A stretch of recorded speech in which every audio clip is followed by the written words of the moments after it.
Hello and welcome to another season of AFL Trade Talk. It's season 2, Daz. We got our start last year.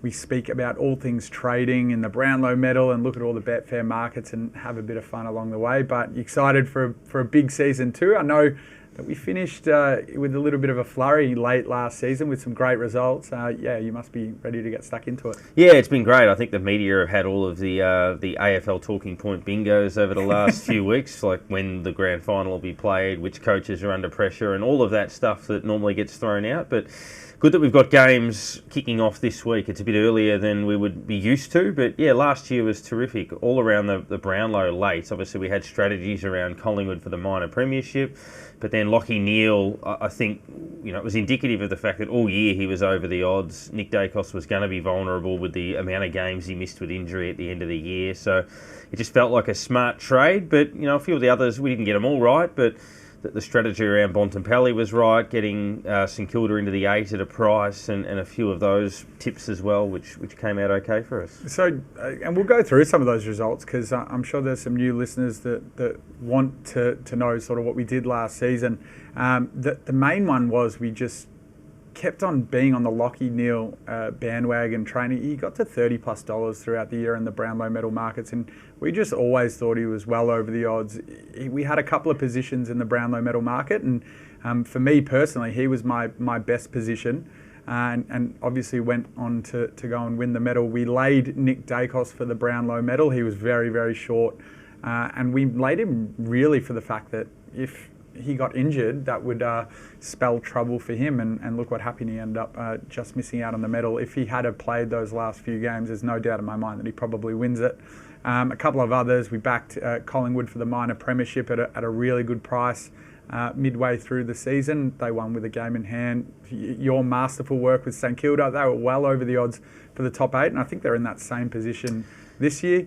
And we had a nice back-to-lay trading strategy on Marcus Bontempelli, who started at really long odds at the start of the season and shortened to favourite, and that's where we laid off and we got a result on him. So, Daz, for the new listeners, why don't you tell us what the show's all about in terms of trading and what we try to find for punters and AFL fans? Yeah, we talk a bit of general footy stuff. Obviously, you might throw up a topic of the week like the Jimmy Webster bump and Alistair Clarkson's comments and that type of thing. But generally, it's in regards to those trading opportunities. You assess games, premiership race, Coleman medal, and you look for where the value might be. So Lachie Neale last year, the prediction model that we run every week on the Brownlow had him a vote or 2 votes off the lead all season.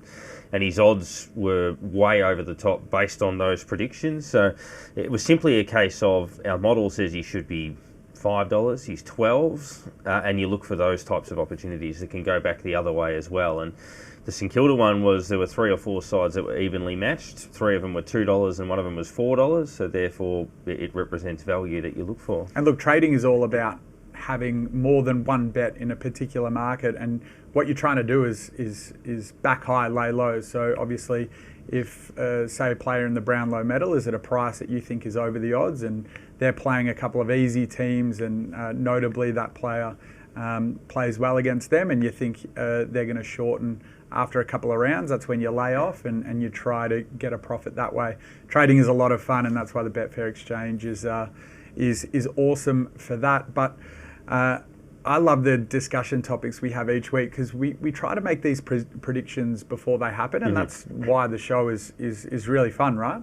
Yeah, and you might look at Collingwood this year. Now, I'm not sure what's happened over the course of the pre-season to make it happen, but Brisbane have jumped over the top of them into premiership favouritism. So if you're keen on Collingwood, you might look at the start of the season and say they play the Giants away and Brisbane away in the first month. So they may win those matches and shorten dramatically, or they may drop those matches without looking too bad, and the $6.60 might become $8.50, $9. So if you anticipate that, you might look at it and go, I want to back Collingwood, but I'll do it in a month because this is what the fixture says might happen, and you get a better price that way. Great call. So just listen to you for all the predictions, right? I'm not quite so sure that's the way to go, but yeah, you were very big last year on the laying Nick Dacos under that risk prospect based on how short he was, and it is a very real prospect that players get injured, and Nick Dacos unfortunately fell victim to that. He's again favourite this year, but clearly at a much better price. There's been plenty of movement over the off season for lots of different reasons. Players get injured and stuff like that. We're going to go through a bit of that movement and some key players and bets that we've had in the pre-season leading up to round one. But let's talk a little bit about what's happened in the off-season. Does anything come to mind that's, alarming or something you're keeping an eye on? It's hard with form. I don't think it says too much. I mean, Carlton obviously have dropped a couple of their practice matches, but it doesn't mean too much. You look at injury lists on a few clubs. Most of the talking points in the off-season has probably just been around, not trivial stuff, but the idea of this weekend with the games in Sydney and Queensland. We had the Alistair Clarkson situation on the weekend where, look, there are clearly some people in the media that aren't fans of Clarko, which I think is a little bit harsh. Now, look, what he said was inappropriate, but I think suggestions of suspensions and that puts him under pressure, I think, is a little bit rich. It's a coach flying the flag for a young team. Whether he used the right words or not, clearly that's up for debate, but I think the notion of flying the flag was okay. And then obviously you get calls like Jimmy Webster's one where they're setting a precedent, quite rightly so, on a very serious matter. And I think they got that one right, but I think some of the stuff around Clarkson, I mean, you get some pundits who might predict Carlton to win the flag, and then the very next day they'll tell you that Brisbane will play Port Adelaide in the grand final. And I'm like, that doesn't quite marry up with what you said the day before. Just on the Clarkson thing, I mean, it's really typical Alistair Clarkson, right? And I remember this from his Hawthorn days. Look, the choice of words was wrong, but I agree with you in the flying the flag was the right thing to do. Do you remember any time in Clarkson history where he goes out to bat for some of his team when they've done something wrong or in the media? It's a bit of a smokescreen sometimes. But what do you think about that? Do you remember anything? Yeah, look, he's got a bit of white line fever, and I think it's 3 times he's had a please explain for a verbal altercation with opposition players. And look, as a player, he was fiery as well. But I think he was always a coach who, if a player was under pressure, like they got reported or out of form, he'd be the one who would front the media. He wouldn't throw the player under that. He'd absorb that pressure and absorb those questions. So, look, I think with that white line fever, he can cross the line into being too aggressive or very poor choice of words. But I think that passion in a very young North Melbourne team is not such a bad thing. I agree. Anything in the markets? Any players that you've seen in some pre-season games that you've liked? I've liked the look of, Brisbane's game against Sydney a week or so ago was impressive, and Joe Danaher was moving pretty well in that. And again, that's where you look for value. I don't think he's the favourite to win the Coleman Medal, but I think he's over the odds. So I like how the shape he's in. Last year he had an outstanding season from about round 8 onwards, kicked 65 goals for the year. So if he's in top shape right from the start and rolls that through, then that's the type of thing you look for a player in that type of form. I thought Petrarca looked all right for Melbourne as well. So, yeah, there's a few of the big guns are looking solid. Well, something I'm keen to do is go through some of our pre-season bets and a couple of players that we're really keeping an eye on in some of the key markets on Betfair. I'm going to start. Let's talk about Jamarra Ugle-Hagan. Now, unbelievably, I've backed him at $42 now into $22 for the Coleman Medal after a really strong preseason. For me, he is one of the most targeted dogs going into that forward line. I think with another preseason under his belt, another year of senior AFL footy, I'm looking at Norton as that player that's going to get up the ground because his goal kicking is so iffy. I'm not sure whether Bevo wants to be relying on Norton to be kicking those goals. And while Jamarra Ugle-Hagan's goal kicking needs to improve, he had 70 scoring shots last year, up from 34 the year before. He's become a player where you can isolate him deep in the forward line and he can deliver for you. And that's why I think at $42 in a team that loves to score with some great players, especially if you're getting service from the likes of Marcus Bontempelli, Jamarra Ugle-Hagan is one that really stands out for me as a player that could potentially win the Coleman Medal. Ranks second for goals, obviously, just behind Norton, but second for marks as well, second for contested marks, and first for marks inside 50, which is another one for me. a really important stat if you're putting goals onto the score sheet. What do you think, Daz? Yeah, and just found after the halfway point of the year, he was the number one target inside 50 for the Bulldogs in terms of where they directed their inside 50. So that gives a bit of an indication. They've got young Darcy, who's been injured a bit, who could potentially play either back or forward. There's been debates around whether Norton is a permanent forward or whether he could become an elite centre-half back type option. I think that's unlikely that they play him in that role, but they certainly won't play Ugle-Hagan back, whereas the other two they might. So I think he'll become the long-term linchpin. He's only 20 years old, 21 years old, and as you say, doubling his shots at goal. Kicked 5 twice last year and multiple goals 9 times. So yeah, he's a guy you would expect to become a 50-goal player at the very least in this season. Had 4 in the pre-season in a really nice watch. So, yep, looking forward to seeing Jamarra Ugle-Hagan, another one, another young player, progressive, precocious, as they would say in AFL, in racing terms. Jacob van Rooyen. I love the echoes around the crowd. I was at the Icon Park game against Carlton, and even the small supporter base there was screaming Roo whenever he got near the ball. Tell me what you think about him. Yeah, very accurate kick for goal. Kicked 28 goals, 9. Obviously got suspended, very costly in the finals last year against Collingwood, given they had so many key forwards already out. That really hurt them in that game against Carlton. But you look at the balance of their other key tools, so Brown and McDonald, both injury prone. Melksham, who's not a tall, but he's out for a long period of time with a knee. Just to have somebody that can compete when you've got Fritsch, Pickett, midfielders pushing forward as well, guys like Neil Bullen at the foot of it. I think he's a really important asset, along with a kid who's not going to win the Coleman, but someone like Jefferson, who I think will play a little bit of football this year for Melbourne in that forward line. Well, in terms of trading, I mean, he's one that I've earmarked as someone that is way over the odds. On the Betfair Exchange a few weeks ago, it was $132 after a couple of strong games in the pre-season. He's into 85. A bit of a short in there. He's a young player, as I said before. He's really progressive. For me, he is Melbourne's key forward. Like, we talk about Ben Brown, we talk about Tom McDonald. I think the D's coaching staff and maybe the wider AFL community are going to start looking past those players, and hopefully Roo really stands up as the first big key forward each week. Like you say, I'm really worried about Melbourne's injury issues. Like, Brown and Petty just can't get a consistent go at it the last couple of years. Tom McDonald's been so inconsistent. It doesn't help that Pickett is is suspended for the early part of the season. But nevertheless, I'm backing Jacob van Rooyen to take the next step. I wouldn't be surprised if he was Melbourne's leading goal kicker this year, and I think any leading goal kicker at a side should be less than $30 in the Brownlow. So hopefully we can get a good result and trade on him. Tomorrow will be fascinating for Melbourne against Sydney. That forward setup, they beat Sydney late last year in the final game of the season, but the Brayshaw retirement, all of the stuff around Oliver, the injuries in their forward line, they've actually pretty sharp in the pre-season. I like the way they looked in that Carlton game, but yeah, what do we see from Melbourne first up? They haven't had a perfect off-season by any means, so that's a fascinating contest. The last of the Coleman fancies that we're going to talk about is Harry Mackay. What do you think of Harry? Do you think the Charlie and Harry combination works up forward, or do you think there's concerns? No, I think it works. We've seen Cameron and Hawkins work well together. Historically, the 1-2 punch, Hawthorn with Roughead and Franklin for a long period of time, who both won Coleman medals. So I certainly think there's potential for that. Harry's obviously got to get his kicking sorted. He had plenty of shots at goal last year.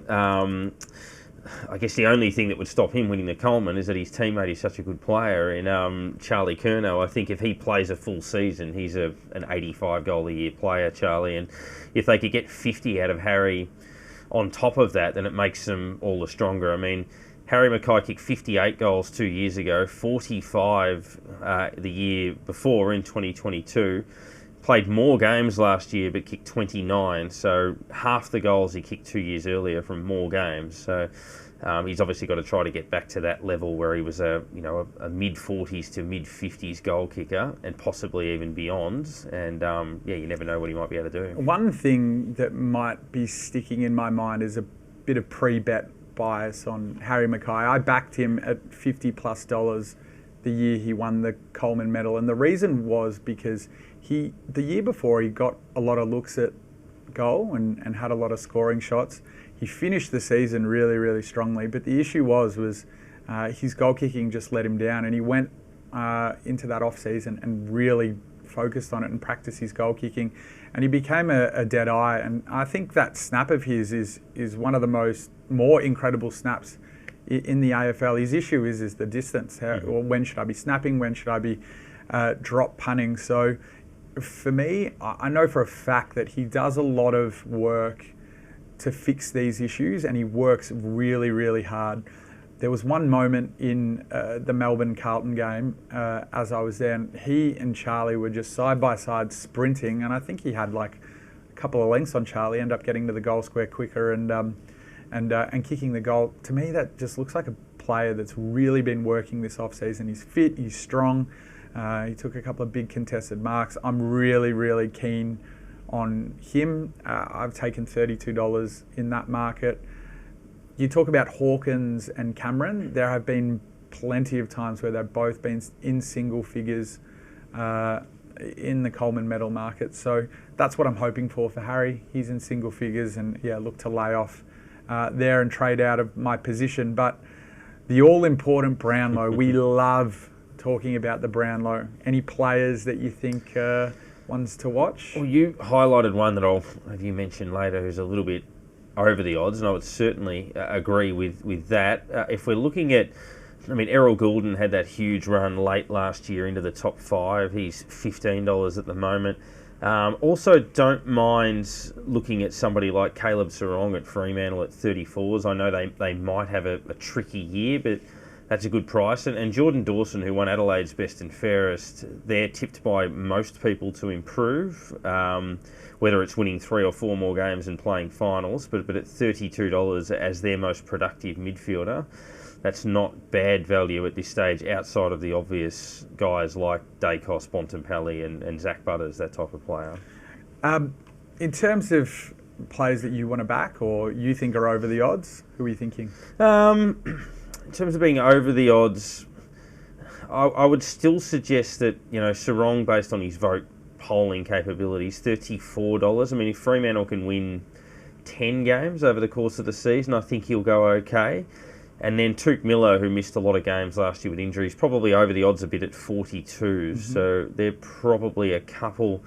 And the one that you referenced, who's actually drifted again since we started, was Tim Taranto, who's in the mid-50s, who was a proven vote-getter last year. All right, so on Tim Taranto, I think what's happening on the exchange is crazy. He was in single figures for most of the season last year in terms of the Brownlow. He gets so much footy.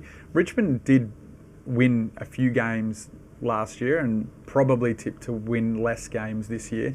But I couldn't believe that $75 on Tim Taranto was on offer just a matter of days ago on the Betfair Exchange. I think that's crazy considering he's not injured, he's not out of form, he's probably in the prime of his career. Hopefully, we'll see what happens with Richmond, but there's no reason why he should regress from his year last year. Another year in the black and yellow, I think was just bode well for him. So, yeah, at $75, it's crazy to think that he was at that price, don't you think, Daz? Yeah, I think so. And even one of his former teammates at the Giants, Steve Cornelio, had an outstanding season last year. Polled 10 votes, so it wasn't unbelievable, but had a great season. He's $140 on the exchange. Wow. His teammate Tom Green is the highest ranked Giant at about 16s, and fair enough. But yeah, Cornelio averaged 26 touches a game last year, kicked 15 goals, had over 700 disposals, 150 clearances, double-figure Brownlow votes. It feels like 140s is overs for him. Not quite a player I want to back right now. I'm not sure why. I think I've had a couple of dollars on Tom Green. I don't necessarily think he's over the odds. I think 15 is about the right price, but yeah, as someone that I actually think will win the Brownlow, he's certainly up there. But a couple of players on my watch list and ones I've had early bets on. Christian Petrarca, $17 is pretty wild. He's at 13 at Sportsbet. Noah Anderson, I've taken $42. He's into 34, so a little bit of levelling out. Tim Taranto, I've taken 75. He said he's around that $55 mark. Tim Kelly, I thought he had probably the best season of his career last year, and I know he plays for West Coast. They're not going to win many games this year, but he was $200 for the Brownlow Medal. He's $67 at Sportsbet, which is absolutely crazy. Like, given that information, he's definitely over the odds. And Clayton Oliver is a really interesting one, because I think he's firmed considerably to play in the round 0 game on opening night. He's $18 on Betfair, has been around that $21 mark, currently $18 on Sportsbet, and he'll just accumulate, we know it. Yeah, and he's arguably, I know it might sound controversial, but it's probably not if you look at it, but he may retire Melbourne's best ever player. If you look at his most decorated, I know you look at Robbie Flower and Barassi and these types of guys, but MVPs and best and fairest and that type of thing. However, if you factor in all of the unknowns around him and you compare him to players around him, so he's 1850, Zach Butters is also 1850, Sam Walsh is 1850, Lockie Neal is 20s, and then you got Petrarca at 1650. I still think if you line Oliver up now against all of those players, he's a bigger risk than they are, just on obviously what we've seen over the last year or so. So I'd probably be waiting to see, even if he shortens a bit, that's the risk you take, but I'd be waiting to see how he goes. We try to be as data-driven as possible here and have insight in it. But there's also that emotional feeling. Like, Oliver's got something to play for. Correct. Right? And I think the main thing is that when he goes out, if he goes out in round 0, he'll be wanting to earn back the respect of his teammates, and I'm sure if he kicks a goal, his whole club will be around him. So yeah, that might be a bit of a fairy tale story, and you know, maybe definitely. To cap it off, he could win a Brownlow. The odds suggest $18. He's definitely in the market. So, any thoughts on the rising star market, Daz? Yeah, it's been obviously not just the Harley Reid show, because he's actually drifted a little bit. He was about 250 or 260, I think, when the market first opened. But then you see some kids that have excelled over the pre-season. He's now about 430, Harley Reid. Riley Sanders, 510 at the Dogs. George Wardlaw, 530, has shortened a bit. McKercher also at the Kangaroos at 760. I think you look at someone like Nick Watson, who will play very early in the season. As a real prospect. I mean, Darcy Wilson at the Saints, I think, will play round 1. He's 25s. So I think the market is straightening up a little bit. Reid was too short, and now I think there's a reflection on the fact that there are quite a few good young players this year. Yeah, so Harley Reid in the rising star market was my first bet of the 2024 season.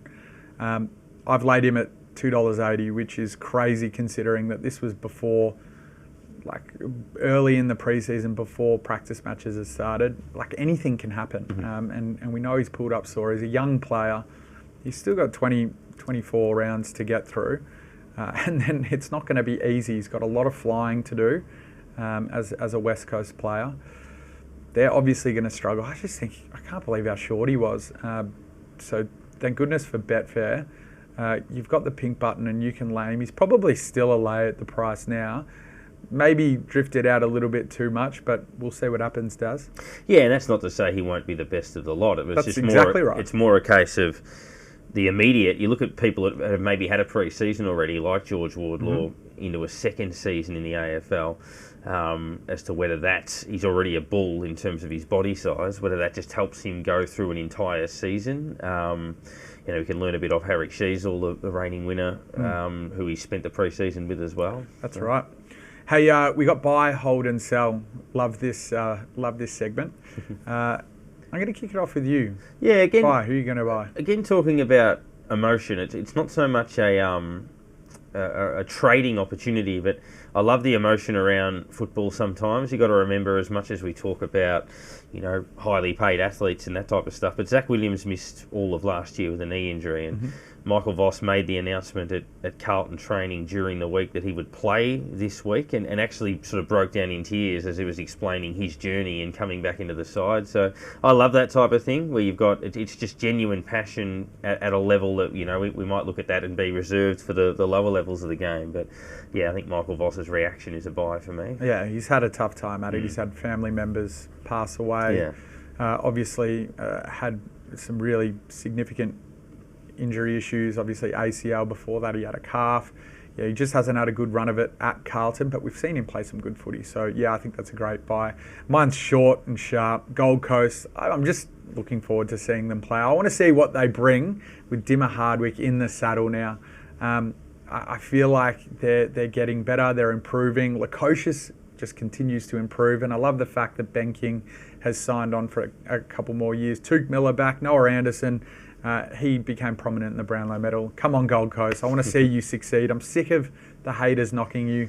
I don't think there's many excuses. I still think they're a little bit deficient down back and in through parts of the ground, but I'm hoping that we just see someone rise up to the occasion, someone that we didn't expect. So who are you holding on, Daz? Just that rising star market that we were talking about. I think there's 12 contenders or potentially more. So I just want to see which kids jump and run to start the season. And I'm leaning towards a George Wardlaw, but even he's probably a tiny bit short. But I'd be more his way than some of the others. Yeah, I agree. He was flying in the preseason. It's just he got injured, did that correct. Ankle. Yeah, he still had 12 tackles in that practice match. So.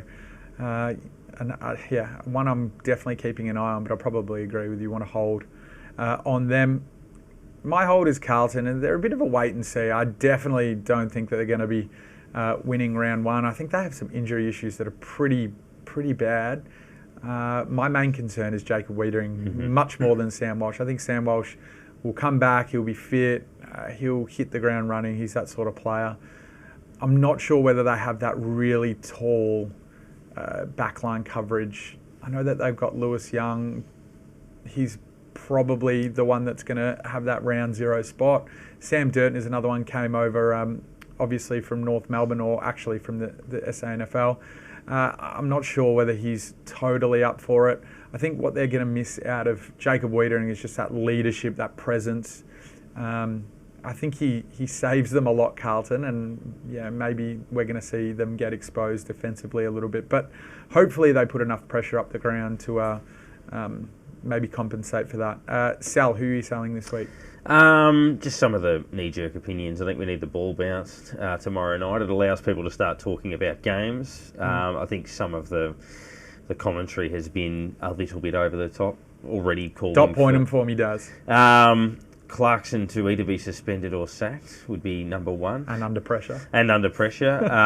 Damien Hardwick under pressure as a first. I mean, I know he's coached Richmond, but a first-year coach at a new club. What about round zero? Would be another one. Round zero, I think. I think it was confirmed by the AFL that we'd have a day grand final. I'm like, why that's a topic? Yeah. I mean, even things like, you know, it was announced Ray Chamberlain has a bad back, so the AFL have given him permission not to bounce the ball, so he can throw it up anywhere around the ground, and that leads to the next obvious conversation, which is should they do away with the bounce? That's always a bit boring the AFL bingo pre-season topic. Yeah, it's a bit boring for me. I'm going to sell. Look, I've got Fremantle and Hawthorn here. My quick one on Fremantle is I'm just worried about them. I'm worried about both of them. I'm worried about Fremantle very quickly because I think it's just a long season. Darcy's a blow too. Sean Darcy's a blow. I'm worried about their coaching. I'm worried about some of the stuff that happened behind the scenes last year when players couldn't really understand the game plan. They talked to the coach. For me, I probably want to, I kind of like it, but at the same time, you got to trust your coach. You got to back him in all the way. So it seems like there's a little bit of a disconnect there. If they miss finals again, it's going to spell a bit of an issue. They've got a pretty talented list. They're losing players. They're not getting anything in. I think Schultz was a massive loss for them. So Hawthorn, I just think a little bit of the same. One of the more underrated missing people around their club was Sam Mitchell. I mean, for a young... he's sort of that spiritual leader, that messiah that they need. And for a young list, he just needs to be around them as much as possible. And obviously they missed some key preseason time with him, but then they've got a heap of injuries. And I think they're rushing back players a little bit too quickly. And they got to remember they're a young side. It's a long season. So should they be rushing these players back? Definitely no. So I'll probably just sell them at this stage. Yeah, I think they'll build into the season like they did last year, but it'll be a bit of a slower start for them. They'll be okay long term, but yeah, I think the injuries will hurt them in the short term. Let's go through a couple of quick games. We're only doing 2 previews. Sydney, Melbourne. What's your prediction? Yeah, clever from the AFL. Not just if you got Hardwick against Richmond, but Brodie Grundy plays for Sydney against Melbourne, obviously after everything that happened in the off-season, but genuine 50-50. I really like the D's pre-season form, but I think Sydney have recruited extremely well, and I think this game will give a bit of an indication as to whether they will not just hold on to their spot in the 8, but could push up and challenge for top 4, top 6. Just leaning the Swans' way in a 50-50 game based on venue for mine. Yeah, it's a solid market on the exchange, currently 100%. There's 18,000 matched in and already.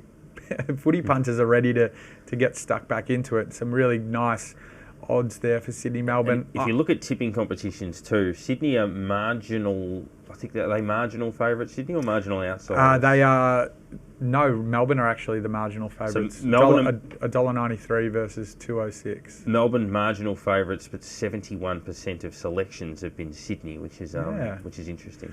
Well, we got to believe the Betfair punters, right? That's right. What do I think? I just think you're spot on. It's a genuine 50-50 for me. I probably side slightly with Sydney, just purely on the fact that it's their home game. It's their home game, and Melbourne have some injuries, some forward line issues. But I think it's going to be a close one, a cracking game of football to kick us off. Let's go to the next game. Daz, Brisbane versus Carlton. What are your predictions? Amazing preliminary final last year where Carlton kicked the first 5 and then Brisbane ran them down. Lions undefeated at home last year, first time they've done that. And I think you were right with Carlton from earlier. I think they'll be very good in the long term, but a few too many issues right now. So I just think Brisbane enter this contest physically more healthy, and I think they'll win the game reasonably comfortably, but Carlton will have their moments. Do you have Brisbane on top of your premiership list? Not on top of the premiership list, only by virtue of the fact that I think if they played Collingwood again in a grand final tomorrow, Collingwood would win. But I think they're a decent chance to finish on top of the ladder based on their home record. And obviously that gives them a very good chance of getting into the grand final, and then it would depend who they play for mine. I'm just having a look at Sportsbet's odds for Brisbane versus Carlton. They've got Brisbane at $1.28, Carlton at $3.70. I think the odds are just so much better on Betfair. If you want to back Carlton, you're getting $4.20. And then for Brisbane, $1.31, 100% market there. It's going to be a cracking game. I think Carlton are no chance of winning. I think there's some chance, but I agree with. I understand what you're saying. Just to draw an absolute line into the sand there, I think they've just got that defensive issue, and if Brisbane get a run of goals, they can't be stopped. So, look, what you always need to look out for is the grand finalists and whether or not they're a bit sleepy in the early part of the year. We're going to find out on Thursday night in that clash, but I'm not 100% sure that Brisbane are that sort of club. They're always up there and they're always backing up. They haven't made a grand final in the last 10 years, even though they've been up there and finishing top 4 and made prelims. But what I would say is that they still look sharp, and I think they've had some acquisitions to the side. You spoke about Joe Danaher earlier. He's a fantastic player. An interesting one is people seem to think that Lachie Neale is the standout Brownlow Medal chance. I think Josh Dunkley overtakes him this year a little bit. What do you think? Yeah, and even whether a genuine wingman can win a Brownlow like Hugh McCluggage, for example. I know Peter Matera's been up and around the mark as a wingman in the past, but there's a few. Dunkley missed some games at injury last year, and look, a lot of sides have grand final hangovers, but generally when they've been belted, we've had some sides carry scars out of floggings in grand finals. Brisbane were obviously in front with 5 minutes to go and had their chances, which, if anything, you'd think that's going to be that really burning motivation. They've been top 4 for 6 years. That's the closest they've got to winning a flag. I think that'll drive them a bit. All right, Daz, let's finish up the show. But before you go, Premiership, Brownlow and Coleman. Giants for the flag. Just on value, but I think Collingwood are the the next elect. Now, this is who you think. Who's winning it? Giants. Brownlow will be Connor Rosie. Butters. And the Coleman Medal will be... I'm hoping Max King, going to the heart on that. All right, I like that. Yeah. Brisbane, Premiership. Coleman, Jamara, Ugle-Hagan. Mm-hmm. And Brownlow, Christian Petrarca. I think he wins it this year. Those. All right, Daz, good first up performance. Looking forward to the next couple of weeks. You doing anything this weekend? Watching the games, obviously? Yeah, I think I'll be very much couch-bound, taking in... They're all fascinating games, all four of them. I mean, Giants-Collingwood to finish is a belter. So, looking forward to all four of them, even if we can sort of debate whether the games should be starting this week or not. Send us your Betfair watch list with some of your tips, some of the bets you like. We didn't talk about all of them, but you love the Saints for top 8. I agree. They've shortened actually a little bit, which is... you're missing a little bit of the value, so you've got to watch the show, make sure you're on top of it. So we'll get that watch list. Thanks so much, everyone, for listening to and watching the first episode of Trade Talk. Any feedback, leave us a comment, leave us a like, rate the podcast. We're now on Spotify. But happy AFL season, happy round 0, and we'll catch you next time.